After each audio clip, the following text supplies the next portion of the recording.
Medi na Uajemi.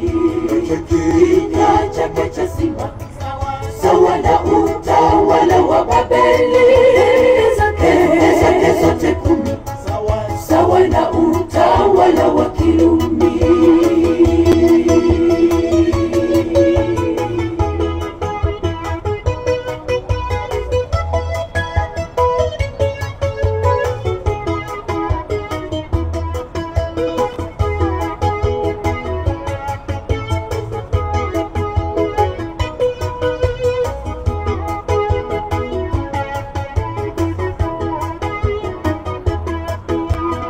Alitoa mifano hii ili siku za mwisho tuifahamu.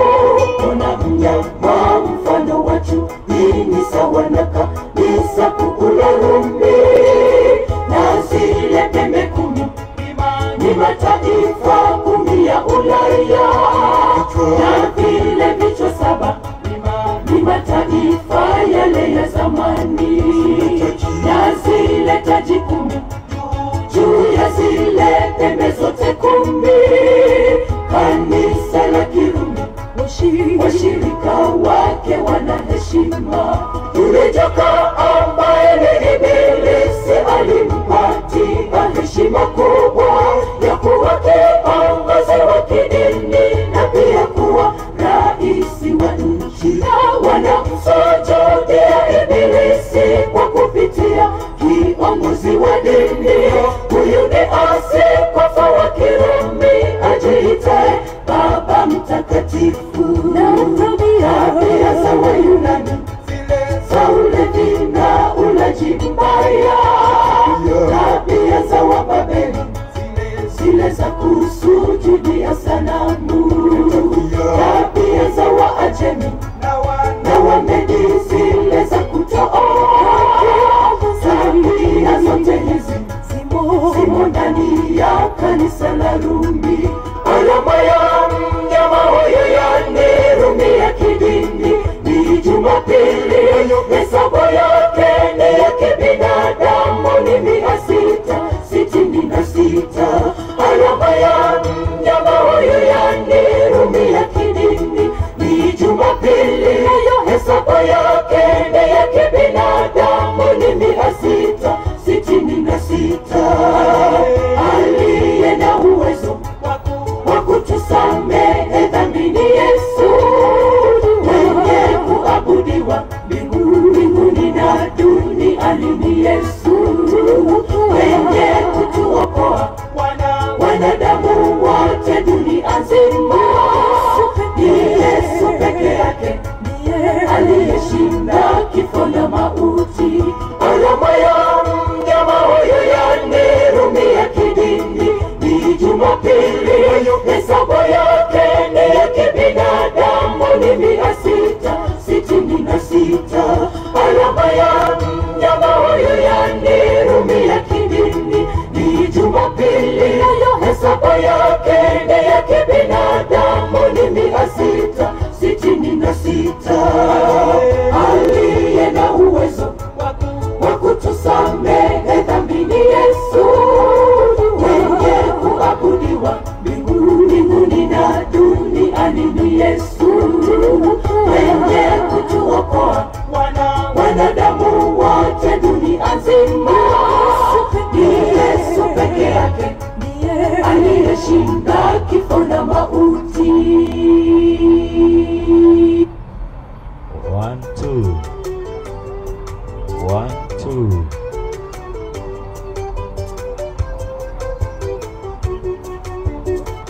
1 2. Mungu wangu uketie mbinguni, ninaomba uweze kuniongoza katika dunia hii, lakini saa yako ya kuja imefika, lakini bado ninagaga katika dhambi za dunia. Mwili wangu hata na macho yangu na mawazo yangu vyote vinataka mambo ya duniani tu. Mungu umeweka lakini ajabu ni kwamba kila siku nachagua mauti. Bwana, naomba uniokoe na mwili unaotaka mauti. Hukumu yako nayo imekaribia, na maisha yangu sijayatoa kwako. Yesu, okoa maisha yangu. Yesu, okoa familia yangu. Yesu, okoa watoto wangu. Yesu, okoa na moyo wangu.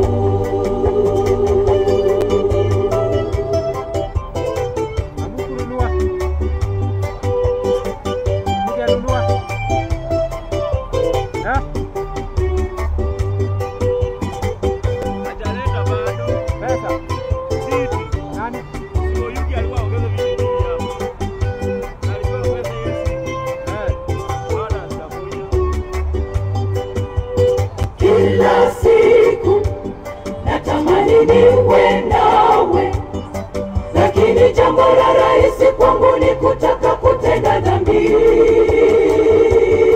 Lakini kila siku natamani kuabudu, lakini jambo la rahisi kwangu ni kutokuabudu kamwe. Kila siku natamani kusubiri ujapo mara ya pili kuwachukua watakatifu wote. Lakini kila siku natamani kusubiri, lakini jambo la rahisi kwangu ni kutokusubiri kamwe.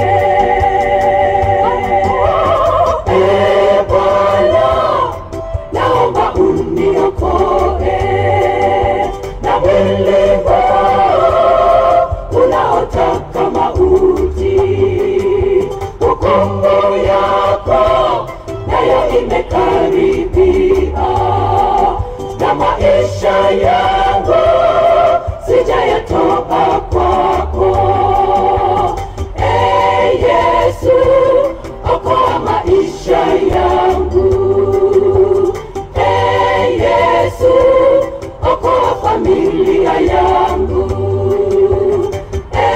Yesu, okoa watoto. Haya. Haya. Haya. Haya.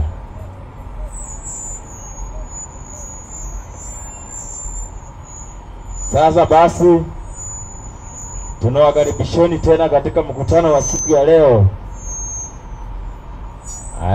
ambapo jinsi ilivyo desturi yetu tuwaleteeni ujumbe katika viwanja hivi, ujumbe wa maonyo ya siku za mwisho, kwa sababu hiyo ndiyo inayobasayo wanadamu wakaweza kujua. Tumekuwa katika viwanja hivi takriban ya muda wa mwezi mmoja na wiki mbili sasa hivi. Tumekuwa tukiwaletea ujumbe ambao wanadamu wanastahili kujua na waweze kumrudia Mungu, kwa sababu walikuwa wameasi Mungu na matatizo mengi. Mwalimu, naam, nisomee kitabu cha Mambo ya Nyakati wa Pili 7 mstari wake wa 13 na 14. Mambo ya Nyakati wa Pili 7:13 na 14. Biblia takatifu inasema hivi. Na iseme 7 ngapi? 7:13 na 14, Mambo ya Nyakati wa Pili. Inasema hivi. Biblia takatifu inasema hivi. Naam.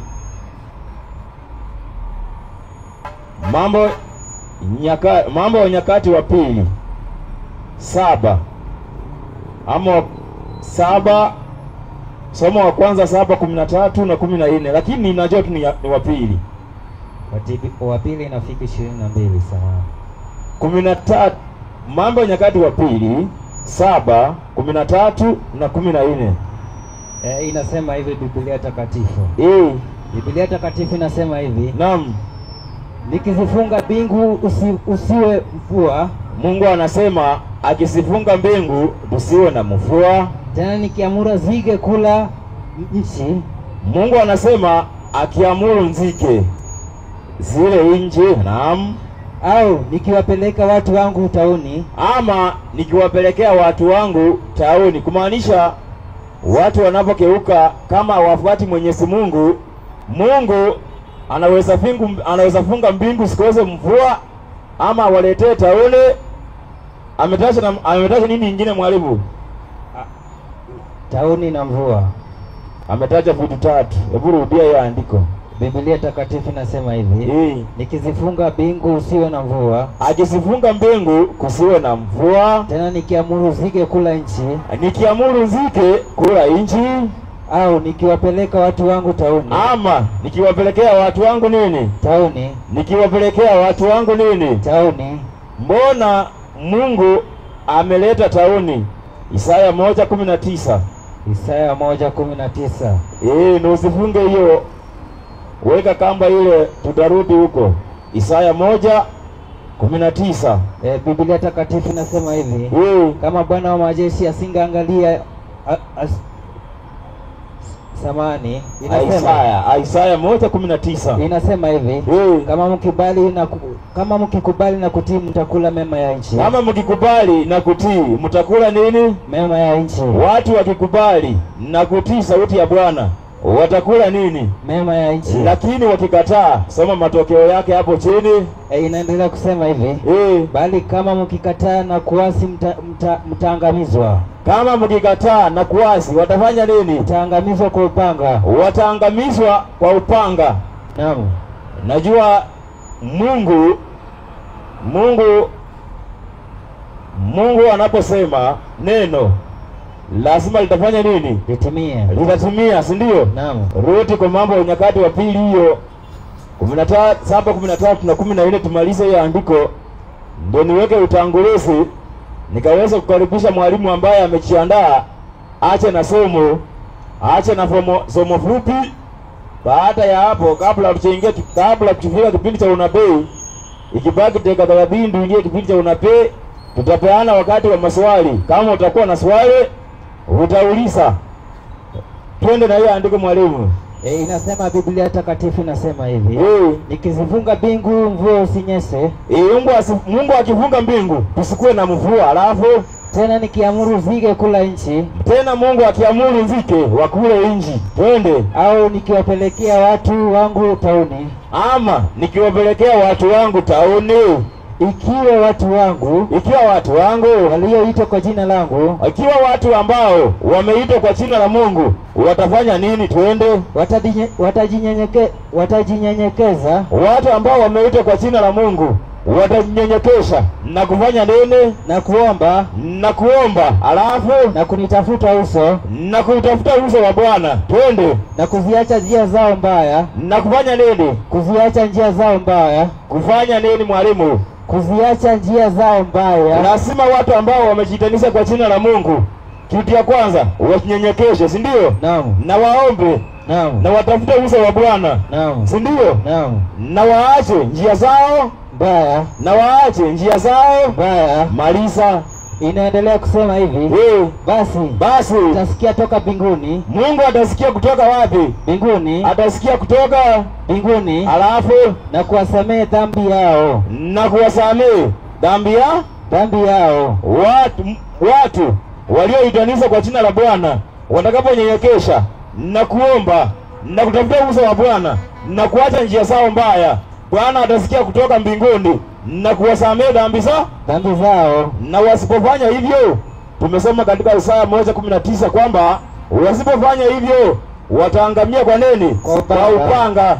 Sasa lazima watu wasinyenyekeshe. Unajua mwalimu wangu? Naam. Unajua siku hizi ni kama watu wamechanganyikiwa, si ndio? Naam. Ni kama watu wamechanganyikiwa kweli, kwa sababu kuna wakati unasikia ati kuna prayer day hapo KICC, si ndio? Naam. Kuna prayer day hapo KICC, si kweli? Naam. Yaani mimi nakumbuka kuna wakati kiangazi imekuwa, wachungaji wakaitana wakawa wanaomba. Sasa wacha tuchambue maombi yao tuone kweli yalifikia Mungu ama hayakufika. Acha tuangalie yale maombi yao kama yaliendana na Biblia. Unapata ndio jua ni wanafiki. Unapata kuna Muhindi ameitwa, si ndio? Naam. Unapata Rachel Maria ameitwa. Unapata mtu wa Catholic ameitwa, si ndio? Naam. Unapata Muislamu ameitwa. Unapata mwenye marasta pia wameitwa. Sasa mwalimu nakuuliza hivi, Muislamu anamaliza kuomba zile takbiri zake. Naam. Wakristo wote wanasema amen. Tunakuja na shoka pia naomba, si ndio? Naam. Wakristo wote wanasema amen. Tunakuja unajua wewe hawaitwangu. Si rais waitwe. Naam. Na sijui kwa sababu gani, sijajua bado. Anakuja Mlecha Maria na Mariamu wake, si ndio? Naam. Anaomba wote wanasema amen. Yaani mwalimu, naam, Mungu wa Uislamu, Mungu wa Rachel Maria, Mungu wa Hindu, yaani wote wanapoomba wote wanaitikia amen. Muhindi anaomba ng'ombe, si ndio? Naam. Anapomaliza sala, Wakristo wenye wako na akili wenye imechanganyikiwa wanasema amen. Nikuulize mwalimu wangu, yale maombi yatafika kwa Mungu? Hapana. Yatafika kwa Mungu? Hapana. Yataenda kwa Mungu wa Wahindi ng'ombe, ama wataenda kwa Mungu wa Waislamu ama wataenda kwa Mungu wa Rachel Maria ambaye ni Mariamu? Itamwendea nani? Itaendea Mungu yao. So unaona, ndio maana dini zote za uongo zimekuja kukutanika mahali na wamekutanisha na fundisho moja linaitwa Utatu Mtakatifu. Hilo fundisho ndio maana unaona Muhindi ako pamoja na Muislamu na Mrecho ako pamoja na Mkatoliki. Wamekutanisha na kitu moja tu, sio ukweli wa Mungu. Na wanapokutanika hivyo, mimi nakwambia hawatasoma Biblia. Yaani wewe uweke Muislamu, uweke Mkristo. Muislamu anasema Mungu ana mwana, Mkristo anasema Mungu ana mwana. Alafu mnataka wakae pamoja, wafanye maombi, Mungu asikie. Hiyo inaingia kwa akili? Haingii kabisa. Hivyo ndio Wakristo wanafanya siku hizi. Hivyo ndio wanafanya. Na ndio maana shida zimekula dunia. Mungu amesema watu waliodanisha katika jina langu watakaponyenyekea na kuomba, Mungu atasikia kutoka mbinguni na atajibu maombi yao. Lakini wasipofanya hivyo, na hata mwalimu, hata mimi nashindwa, sijui mbona watu wanasumbua watu wengine.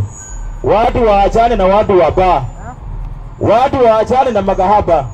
Shida ziko kwa watu wa kanisa. Shida ziko wapi? Kwa watu wa kanisa. Shida ziko kwa watu wa kanisa, si watu wa kilabu. Watu wa kilabu hawana shida. Sasa hivi tumekaa hivi. Mtu mwenye anaona wivu tukihubiri ni mtu wa kanisa. Lakini utakuta mlevi amekaa ametulia. Mlevi amekaa ametulia. Lakini mtu wa kanisa kwa sababu si pastor wake anaumia. Hebu mwalimu, kabla niende, hebu nisomee Luka 7 mstari wake wa 29 na 30. Alafu tupige dua. Tuanze mambo. Luka 7:29 na 30. Inasema hivi. Biblia takatifu inasema hivi. Inaiseme na watu wote na watoza ushuru. Si ndio mwalimu? Naam. Unajua kitambo katika nchi ya Israeli ama katika taifa la Kiyahudi, mtoza ushuru, my friend, hakuwa anakubaliwa. Alikuwa anajulikana kama mtu mwenye dhambi kuliko wote, si ndio? Naam. Lakini Sikia maneno, twende. Inaendelea kusema hivi. Na watu wote na watoza ushuru waliposikia hayo, watu wote na watoza ushuru walipokuwa wanasikia Yohana Mbatizaji akihubiri, walifanya nini? Twende. Walikiri haki ya Mungu. Walikiri nini? Haki ya Mungu. Walikiri nini? Haki ya Mungu. Watoza ushuru na makahaba na watu wengine wote walikiri haki ya Mungu. Haki ya Mungu. Lakini wa kanisa, twende. Inasema hivi, kwa kuwa wamebatizwa kwa ubatizo wa Yohana, kwa kuwa walikiri haki ya Mungu na wakabatizwa. Watu wa kanisa walikubali malisa andiko. Lakini Mafarisayo na wanasheria, si ndio? Naam. Hao si viongozi wa kanisa? Naam. Hao si viongozi wa kanisa? Naam. Walikubaliana na mahubiri ya Yohana Mbatizaji kweli? Malisa andiko tuone. Inasema hivi, walilipinga shauri la Mungu juu ya watu kuwabatiza na walipinga shauri la Mungu kwamba Yohana alikuwa anahubiri akibatiza watu. Hakuna siku watu wa madhehebu watakuja kubaliana na ujumbe wa kweli. Wao kazi yao ni kuwadanganya, wakule pesa zenu, muende jehanamu ukiwa kanisani. Yaani siku hizi watu wanakaa kanisani wanangoja jehanamu, si ndio? Naam. Heri ukuange mlevi, tujuange wewe ni mlevi, kuliko ukue kanisa lakini siku ya mwisho ni motoni, si ndio mwalimu? Naam. Ndio maana tuko hapa.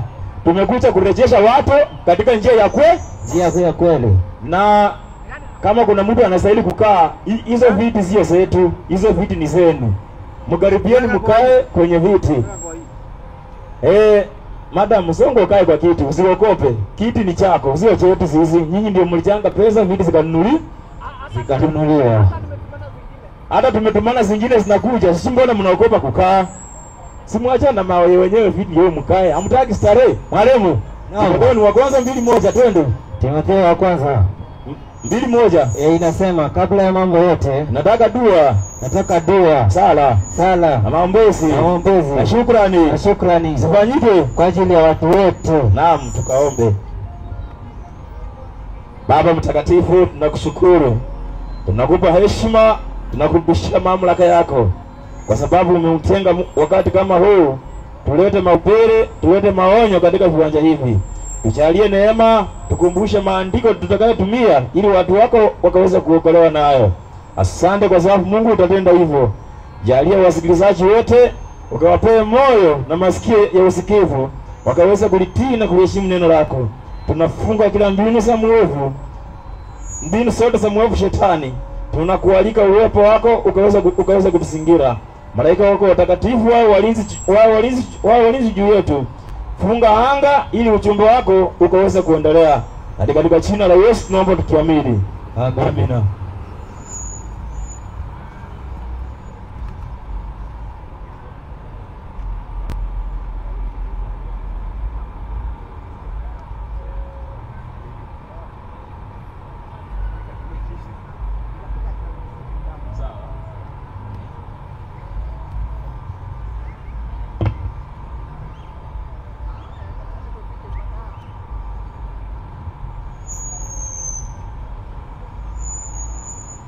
Bwana Yesu asifiwe. Amina.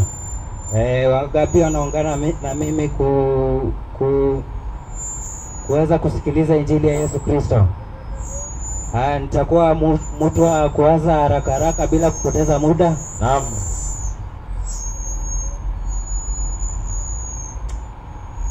Urudi huku.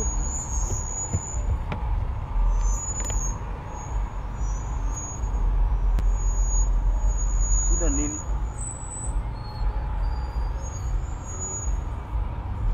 Watu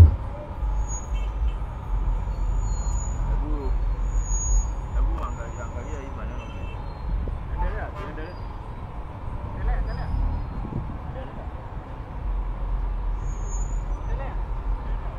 Asante. 1 2. Sawa.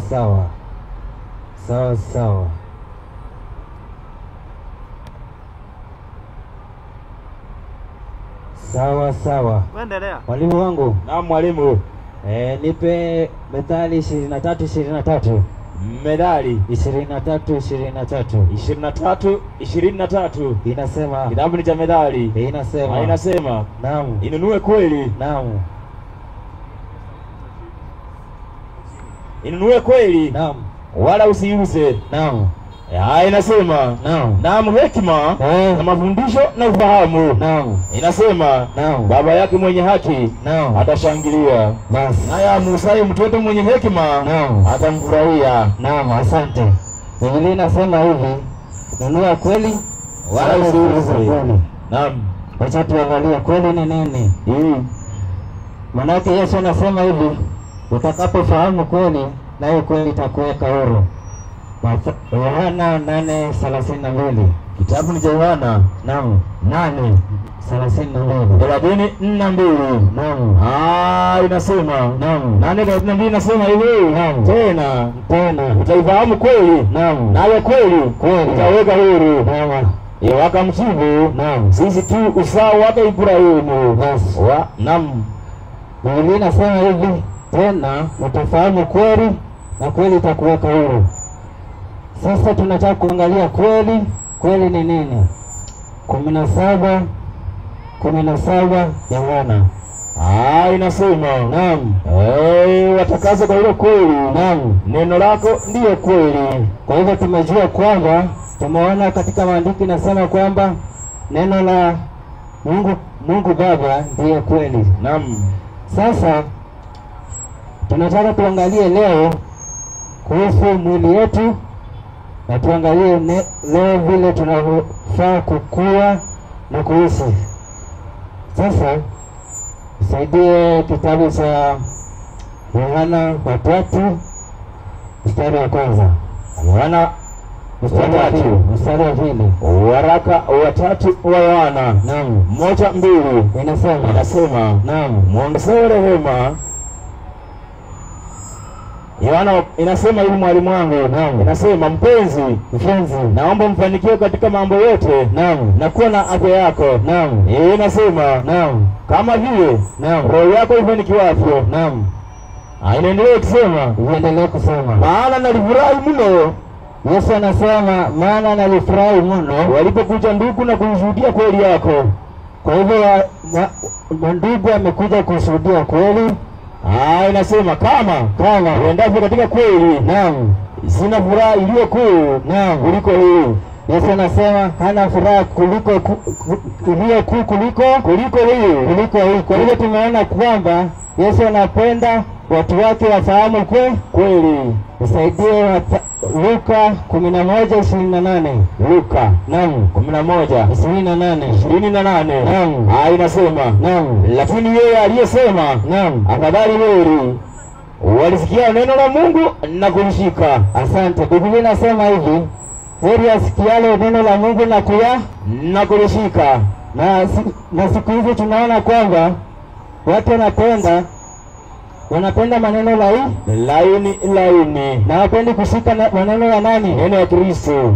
Sasa tunataka kuangalia katika maandiko kwamba Yesu anataka tukae vipi na anataka tukuwe na afya ya namna gani.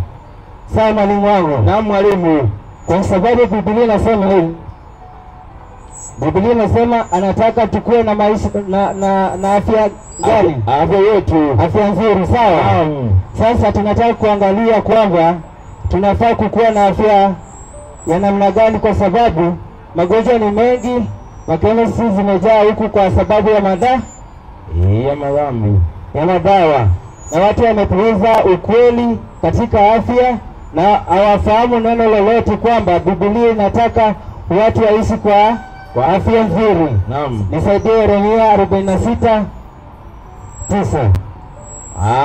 Yeremia 40 ngapi? 46:9. Inasema hivi. Yeremia 46:6. Inasema hivi, mlango wake 9 inasema haya. Bandeni enyi farasi. ama 11 mwalimu inasema 11 sana. Nasema Naam. banda uende Gileadi. Naam. Ukatoa Sauli. Naam. Binti bikira wa Misri. Naam. Unatumia dawa nyingi bure tu. Naam. Haupati kupona kamwe. Kwa hivyo tumeona kwamba watu wanatumia dawa nyingi hawapati kufanya nini? Hawapati kupona. Wamepuuza maagizo ya nani? Ya Mungu. Sasa tunataka kuangalia vitu 7 katika Biblia ambayo inatuhusu sisi kama Wakristo kuweza kufahamu kwamba Bwana Yesu anataka tuishi vipi. Mwalimu wangu. Na mwalimu. Tunafaa tuishi kwa mpango wa nani? Wa Mungu. Na tufuate maagizo ya nani? Ya Mwenyezi Mungu. Nisaidie Warumi 10:17. Warumi 10:17. 17. Naam. Kitabu ni cha Warumi. Naam. 10:17. 10:17 mwalimu inasema. Naam. Inasema. Naam. Basi imani chanzo chake ni kusikia. Naam. Na kusikia huja kwa neno la Kristo. Asante. Kwa hivyo tunaona kwamba imani chanzo chake ni kusikia. Na kusikia huja kwa neno la nani? La Kristo. Kwa hivyo tumeona kwamba tunafaa kusikia neno la nani? La Kristo. Asante. Sasa mwalimu wangu. Na mwalimu. Tunataka kuwafunza wenyeji kwamba licha ya kutumia dawa nyingi bure tu, tumekuja na suluhisho. Na suluhisho tumepata kwamba iko kwenye nini? Neno la Kristo. Neno la Kristo.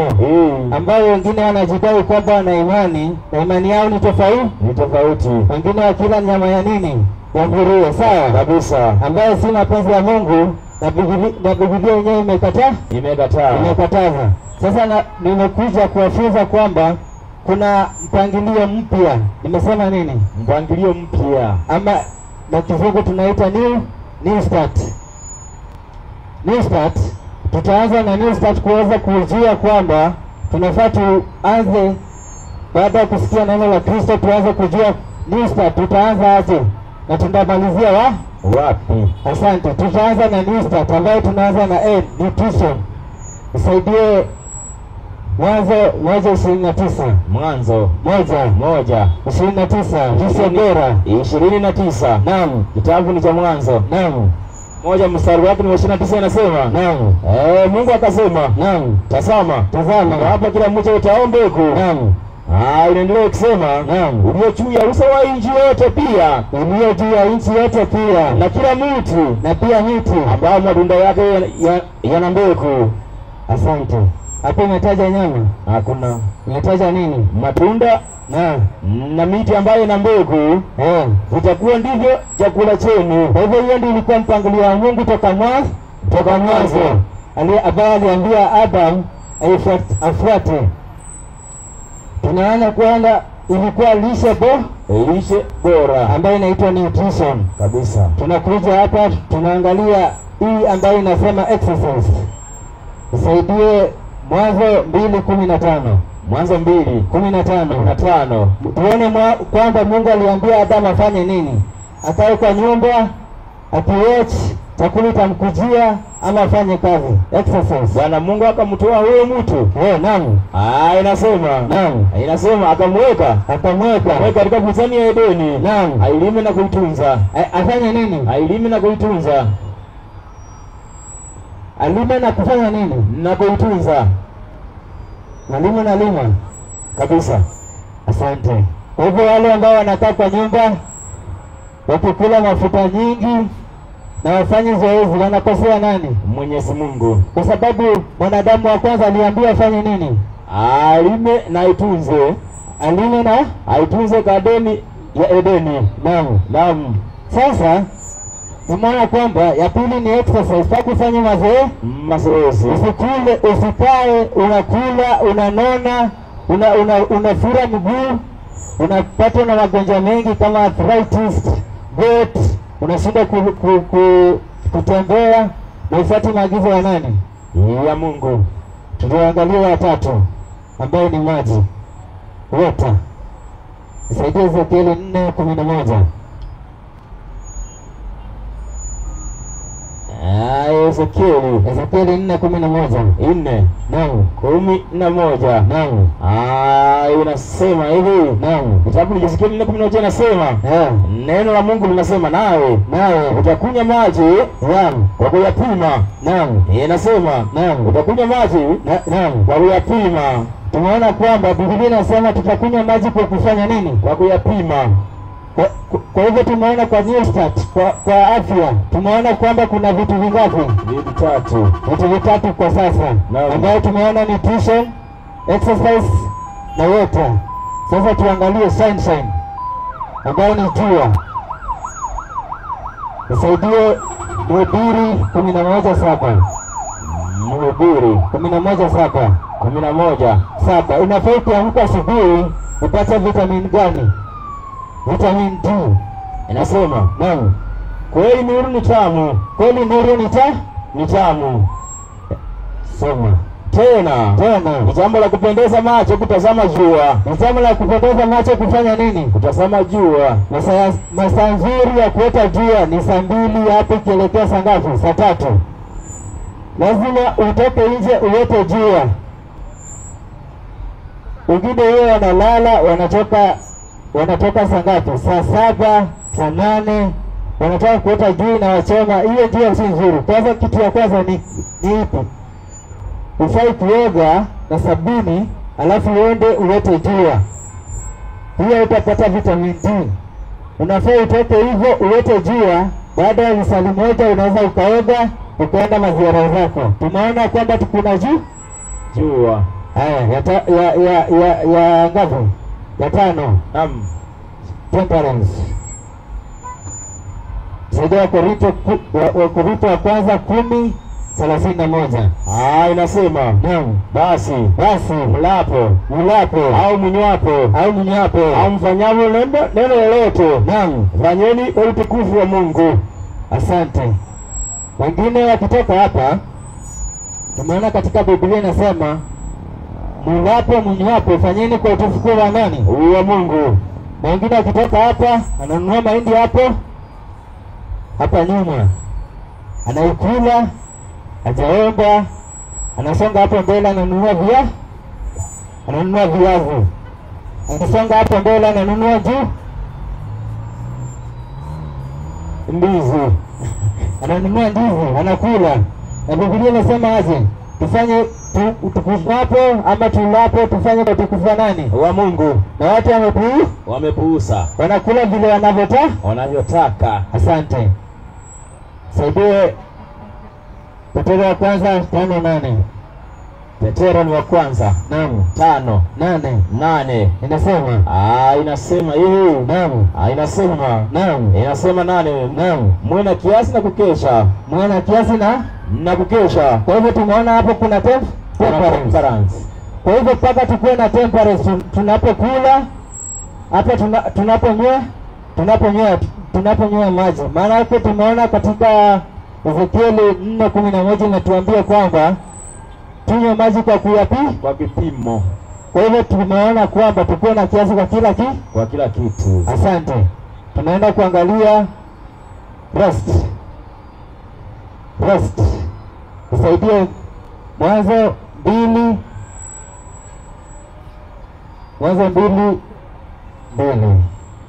Mwanzo. Naam. Mnasema 2:2. Na siku ya saba Mungu alimaliza kazi yake yote aliyoifanya. Naam. Inasema akastarehe siku ya saba, akafanya nini? Akaacha kufanya kazi yake yote aliyoifanya. Asante. Tumeona kwamba Mungu mwenyewe baada ya kufanya kazi ya uumbaji alifanya nini? Alistarehe akapumzika. Wengine nao anafanya usiku na mchana. Ana masaa ya kupumzika. Na Mungu mwenyewe mwenye kuumba alifanya nini? Alipumzika. Siku ya ngapi? Siku ya 7. Akastarehe akaacha kazi zake zote. Asante. Nisaidie Marko 6:31.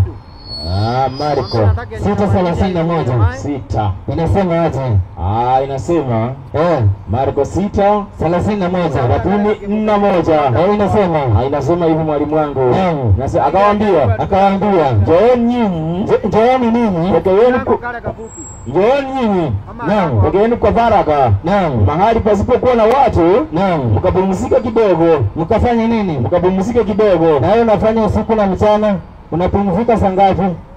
Watasema nafanya askari usiku, mchana hapo kwa wapi? Mzengo.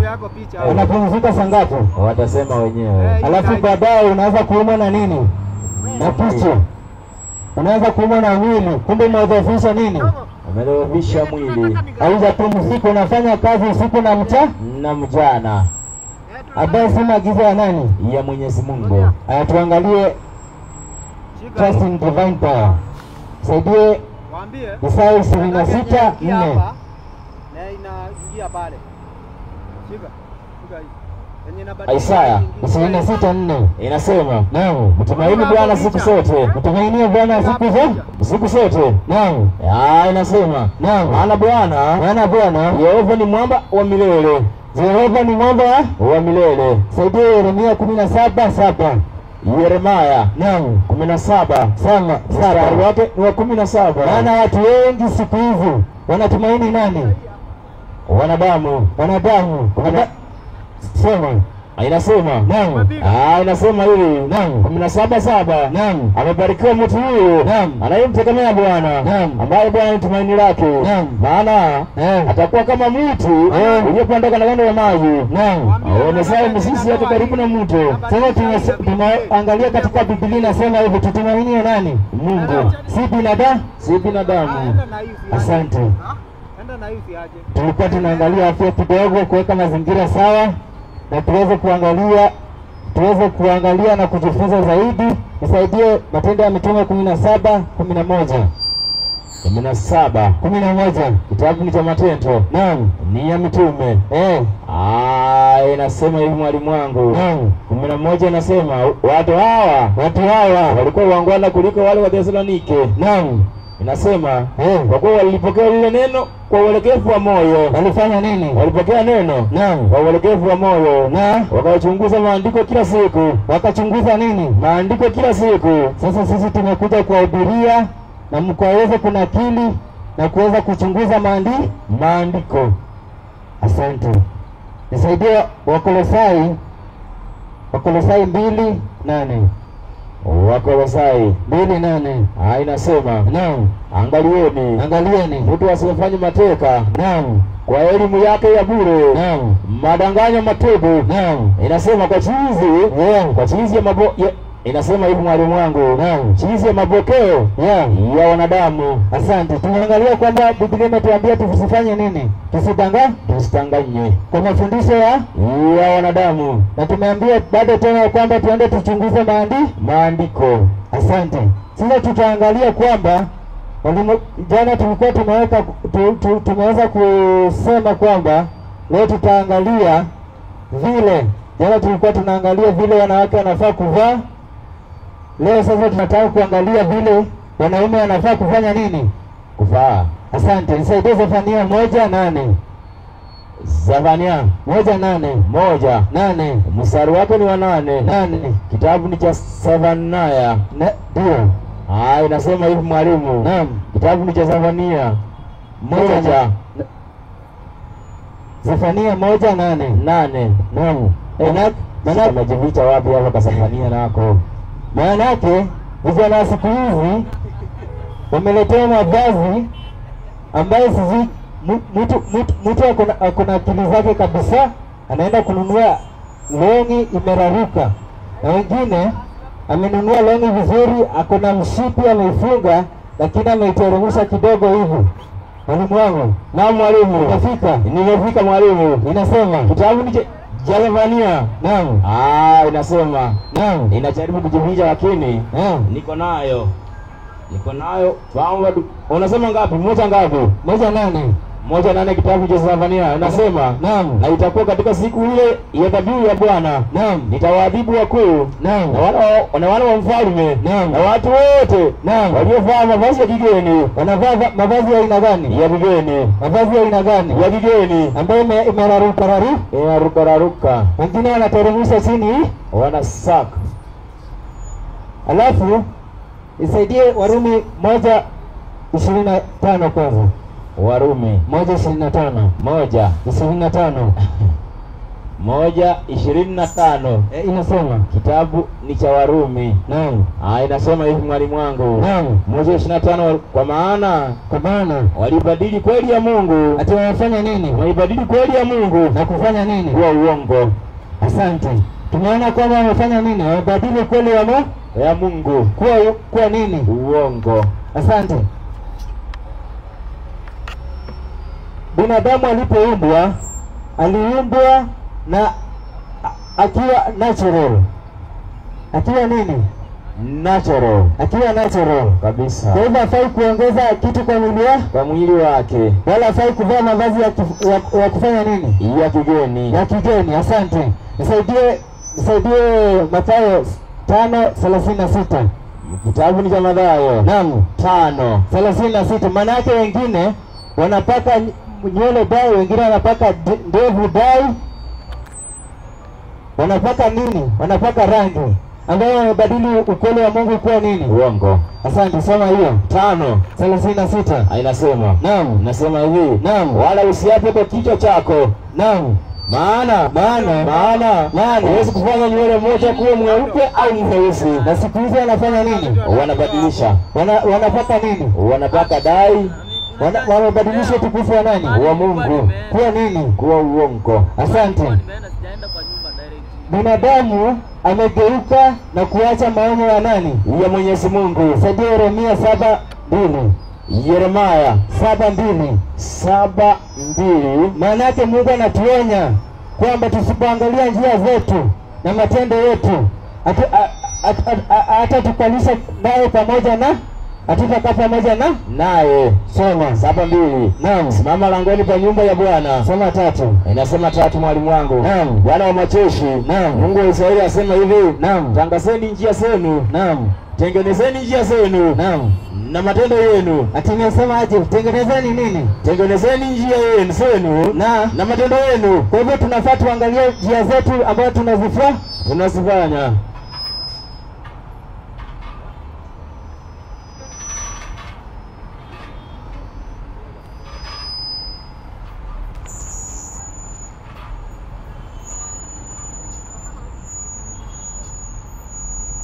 Alimuendelea.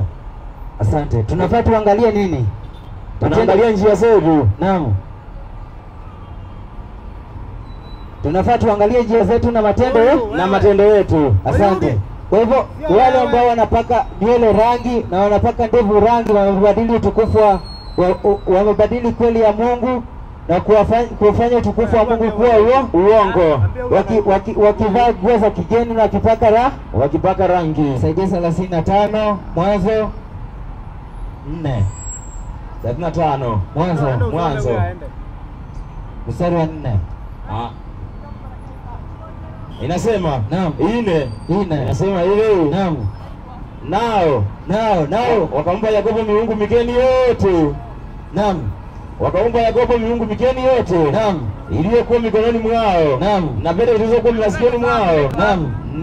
Naye Yakobo akazilia chini ya mwaloni ulioko Shekemu. Kwa hivyo tumeona kwamba wakampa nani?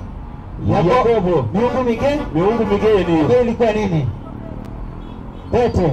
Naam, pete za masikio na nini? Na zilizokuwa mikononi mwao. Kwa hivyo tunaona kwamba vijana wa siku hizi wanavaa nini? Pete. Hiyo ni nini? Hiyo ni miungu. Unaona wengine wanaweka inaitwa nini?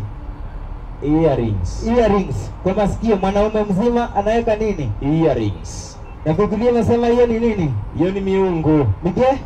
Miungu migeni. Asante.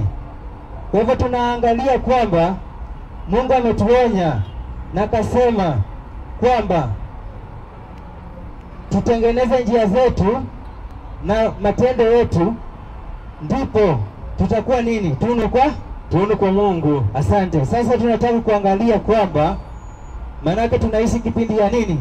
Ya mwisho. Saidie Timotheo wa 2:3-1 mpaka 4. Timotheo wangapi? Wa pili? 3. Timotheo ni wa pili. Naam. Timotheo ni wa pili. 3. 1. Inasema hivi mpaka 4. Kitabu ni cha Timotheo wa pili. Naam. 3. Naam. Timotheo ni wa pili mwalimu. Naam. Inasema hivi 3 ngapi? 3:1 mpaka 4. Lakini ufahamu neno hili ya kuwa naam, siku za mwisho naam, utakuwa nyakati za hatari. Naam. Nasema naam, maana watu watakuwa wenye kujipenda wenyewe. Naam. Na wenye kupenda fedha. Naam. Wenye kujisifu. Wenye kujifanya nini? Wenye kujipenda wenyewe. Naam. Wenye kujisifu. Naam. Wenye kupenda fedha pia. Naam. Wenye kiburi. Naam. Wenye kutukana. Wasiotii wazazi wao. Wasio na shukrani. Wasio safi. Wasiopenda wakwao. Wasiopenda nini? Wakwao. Asante. Tumeona Biblia imetuambia kwamba nyakati za mwisho watatokea watu wa kujipenda na wenye kutukana na wasiotii nini? Wazazi wao. Asante. Na ndio maana hizi vitu amfuzu kwa kanisa. Amfuzu kwa kanisa kwa sababu wachungaji wamekuwa nini? Mbwa mwitu. Saidia Mika 3:11. Mika 3:11. Inasema hivi, maana wachungaji wao wamekuwa wa mshahara wa kulipwa, wanataka pesa. Wakisema tuwe barikiwa. Hawataka kuhubiria watu dhambi na makosa yao. Saidia Mika. Wakuu wake hukumu ili wapate rushwa. Wakuu wake hukumu ili wapate nini? Rushwa. Endelea kusoma. Na makuhani wake kufundisha ili wapate ishara. Kwa hivyo tumeona kwamba soma. Inasema hivi. Wakuu wake hukumu ili wapate rushwa. Na makuhani wake kufundisha ili wapate ishara. Wanafundisha ili wapate nini? Ishara. Na manabii wake ubashiri ili wapate fedha. Ubashiri ili wafanye nini? Wapate fedha. Kwa hivyo tumeona kwamba manabii wake wanabashiri ili wapate nini? Fedha. Ndio maana ukienda kwa kanisa wanasema utoe ndio ubarikiwe. Na Biblia inasema hivyo, utoe ndio ubarikiwe. Biblia inatuambia kwamba imani chanzo chake ni kusikia, na kusikia huja kwa neno la Kristo. Kwa hivyo tukisikia neno la Kristo hatutadanganywa tena, sawa? Naam. Sasa Biblia inatuonya kwamba tusiwaendee hao wenye kubashiri uongo, manake Mungu wa Biblia hana na manabii kwa hizi makanisa za Jumapili hizi. Mwalimu wangu. Na mwalimu. Nisaidie Walawi 19:31. Walawi 19:31. 19. Maana wao wanabashiri na wanatamka maneno yasiyo ya Mungu. Saidie kusoma hiyo. 19:31. Inasema msiwaendee wenye pepo wala wachawi. Msiwatafute. Inasema naam, msiwatafute ili kutiwa unajisi. Naam, na wao. Mimi ndimi Bwana Mungu wenu. Kwa hivyo Biblia imesema hivi, tusiendee wenye pepo wala wachawi. Maana yake katika ibada ya Jumapili huwa kuna nini? Kuna pepo kabisa. Maana yake kila Jumapili inatolewa nini? Pepo. Na wanasema kwamba toa barikiwe, na bado wanakutupia mapepo, na bado wanakutolea pepo. Sasa Biblia imetuonya kwamba tusiwaendee wenye pepo, kwa sababu hiyo njia ni ya mataifa, hiyo si njia ya Mungu. Saidie hapo Walawi 20:23. 20:23. Inasema kitabu ni cha Walawi. Naam. 20:23. Naam. Inasema hivi mwalimu wangu. Naam. Inasema ninyi msiende kwa kuziandama desturi za mataifa. Usiende kwa kufanya nini? Kuziandama desturi za mataifa. Kwa hivyo wale wanavaa pete, vijana ambao wanavaa pete na wanapaka rangi vichwa, wanafanya nini? Wanafuata desturi ya mataifa. Asante. na wale ambao wanaenda kumtumania pastor. Wajua mwalimu wangu, mwalimu, wajua washiriki wengi wanamtumainia pastor kuliko nani? Kuliko Mungu.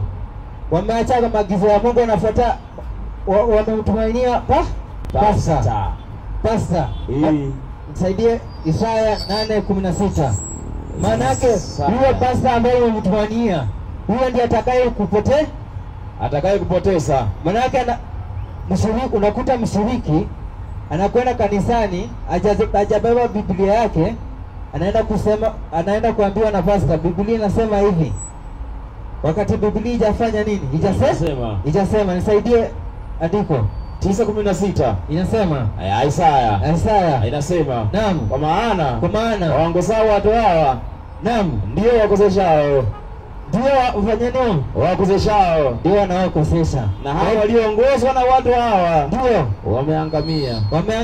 wameangamia. Wajua tunaposema watu wameangamia, si ngoje mtu akufe ndio uone ameangamia. Ameangamia kwa nini? Kiroho. Manake umedanganywa ukaamini kila ambacho Biblia ijasema uamini. Saidie Kumbukumbu la Torati 13:1-4. Kumbukumbu la Torati 13:1-4.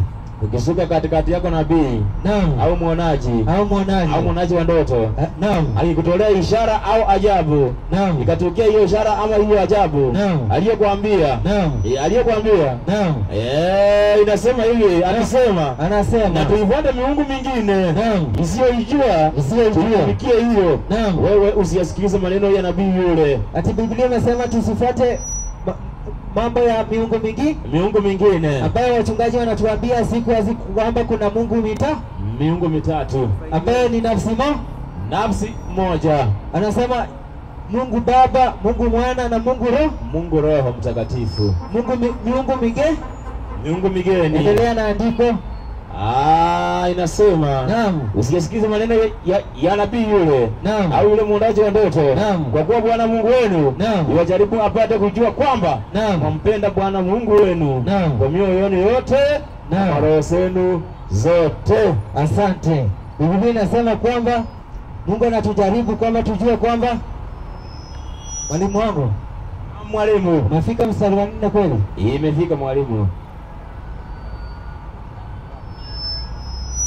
Asante. Naam. Mwalimu wangu. Naam. Ibada ya Jumapili si ya nani? Si ya Mungu. Manake watu ambao wanaendaga Jumapili kuabudu wanaendaga hivi. Hosea 2:11. Hosea 2:11. Soma. Inasema hivi. Naam. Ni kitabu cha Hosea 2:11. Naam. Inasema, naam, kuanzia mstari wa 11, naam, inasema hivi, naam, tena nitaikomesha furaha yake yote, naam, na sikukuu zake, naam, na siku zake za mwandamo wa mwezi, na sabato zake. Soma 13. Naam. Inasema, naam, nami nitamwadhibu kwa sababu ya siku za Mabaali. Siku za Mabaali. Naam. Aliyofukuzia ufumba. Naam. Hapo alipojipamba kwa pete masikioni. Naam. Alipojipamba kwa pete masikioni mwake. Kwa hivyo tumeona kwamba ibada ya Jumapili wanaenda wakiwa wamefanya nini? Wamejipamba masikioni mwao. Asante. Malizia andiko. Inasema, naam, alipojipamba kwa pete masikioni mwake, naam, na kwa vitu asema Bwana. Naam. Kwa hiyo angalia, mimi nitamshawishi, naam, na kumleta nyikani, naam, na kusema naye, naam, maneno ya kumtuliza moyo. Asante. Tukimalizia nikikaribisha mwalimu atakayefuata na somo, nisaidie Zefania 1:7. Zefania 1:7 inasema hivi. Naam. Ni 1:7 Zefania. Naam. Nyamaza kimya mbele za Bwana Mungu, kwa maana siku ya Bwana ikaribu. Kwa kuwa Bwana ameweka tayari dhabihu, amewatakasa wageni wake. Saidia Wakolosai 3:1. Wakolosai 3:1 Naam. inasema, Naam. basi Mkiwa mmefufuliwa pamoja na Kristo, yatafuteni yaliyo juu Kristo aliko. Yatafuteni ya wapi? Yaliyo juu. Kristo aliko. Endelea na somo. Ameketi mkono wa kuume wa Mungu. Naam. Yafikirieni yaliyo juu. Yafikirieni yaliyo juu. Naam. Sio yaliyo katika nje. Sio yaliyo katika nje. Naam. Kwa maana mlikufa na uhai wenu umefichwa pamoja na Kristo. Naam. Katika Mungu. Naam, soma 5. Inasema basi vivisheni viungo vyenu. Naam. Vilivyo katika nje. Naam. Uasherati. Uchafu. Tamaa mbaya. Mawazo mabaya. Na kutamani. Naam. Ndiyo ibada ya sanamu. Asante. Tumeona ibada ya sanamu ni kufanya nini? Ni kutamani, uasherati, na uchafu. Na nini? Na uasherati, naam, na uchafu ni ibada ya sanamu. Ndio. Naam. Sasa tumeona katika Biblia ibada ya sanamu si kwa kuenda kusujudia sanamu. Hata uasherati ni ibada ya sanamu. Uchafu ni ibada ya sanamu. Nikimalizia na fungu la mwisho, nisaidie Methali 14:6. Methali 14 mstari wa 6. Naam. Inasema hivi. Naam. Methali 14 mstari wa 6. Naam. Inasema mwenye dharau utafuta hekima. Utafuta hekima asiipate. Mwenye dharau utafuta hekima asipate. Bali maarifa huwa mepesi kwa mwenye ufahamu. Kwa mwenye ufahamu. Asante. Sema 8. Mstari wa 8. Sema. Akili za mwenye busara ni kujua njia yake. Njia zake. Naam. Lakini upumbavu wa wapumbavu ni udanganyifu. Asante. Saidie Matendo ya Mitume 20:36. Matendo ya Mitume 20:36. Inasema. Naam. Alipokwisha sema nao wote. Naam. Akapiga magoti. Naam. Akaomba nao pamoja nao. Tuombe. Asante Mwenyezi Mungu, mwenye hekima, mwenye nguvu mwingi. Tunakushukuru kwa wakati mwingine umetujalia. Tunapoendelea Babu, tuweze kutujalia Roho yako Mtakatifu kuweza kutufunza na kutuneemesha. Tunapomaliza tutasema asante. Jalia hata mwalimu ambaye anataka kuja kuweza kumjalia maarifa, akaweza kufunza neno lako, watu wako wakaweza kujua ukweli. Katika jina safi la Yesu Kristo tunaomba na kuamini. Amina. Tumenunua. Kama mko na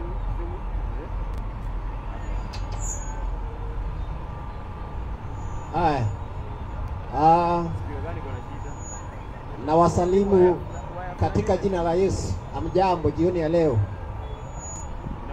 Kama unasikia sauti yangu, naomba ninyoshee mkono kwa ishara. Asante, mbarikiwe sana. Nashukuru kwa sababu ya mwalimu ambaye ametangulia. Tuliwaambia kuwa katika shule ya Biblia walimu ni wengi, na tunaendelea kujifunza siku baada ya siku, ili hata kama sitakuwa nimesimama hapa ama na wale walimu ambao mmezoea hawatakuwa wamesimama hapa, kupatikane na walimu ambao wanaosimama na kupeleka ujumbe sawa sawa na vile tunavyopeleka. Nashukuru kwa sababu huyo ni kijana ambaye hako na ujasiri, na tangu aijue kweli amesema na yeye atahusika pakubwa kwa kupeleka hii Injili. Kwa hivyo Mungu aendelee kumremesha na kumongezea siku ili Mungu amjalie na neema yake na uwezo mkubwa, ili anapoendelea kusoma ajazwe na hekima kutoka mbingu, ili na yeye ahusike pakubwa katika kupeleka Injili. Jana kwanza nataka niseme samahani sana sikuweza kufika, lakini niliwajulisha watumishi wenzangu pia kuwa sitaweza kufika kwa sababu nyumbani kwangu niko na mtoto mdogo ambaye amelemewa na homa. Sijui kama hii homa imekuja nyumbani mwenu. Hii homa imekuja. Sasa jana alizidiwa sana, ndio maana sikuweza kufika, lakini leo at least baada ya kupata matibabu hapa na pale ako sawa, ndio maana nikasema sitakosa kufika. Mwalimu aliyetangulia ameweza kusema mambo mengi, lakini mimi kuna andiko moja ambalo alilolisoma likaniguza sana, na watu kama wangeweza kusoma Biblia wapate kuielewa, wangeweza kujua ni nyakati gani ambazo tunafanya nini, tunaishi. Kuna watu wanadhani kuwa hii dunia bado iko na miaka mingi na hapa mbele. Kuna watu kiwauliza tuko kipindi gani ama tuko wakati gani, watakwambia mwisho wa dunia bado tuko na miaka mamia maelfu. Watu watakutajia hivyo kwa kutoelewa maandiko kuwa unabii uliotabiriwa na Yesu na manabii waliotangulia huonyesha matukio wa nyakati za mwisho umewadia, na Biblia inasema watakaosoma na kuelewa watajiweka tayari. Watakaosoma na kuelewa watajiweka tayari. Kwanza mwalimu, hebu nisaidie 24:44 kitabu chake ni cha Mathayo 24:44.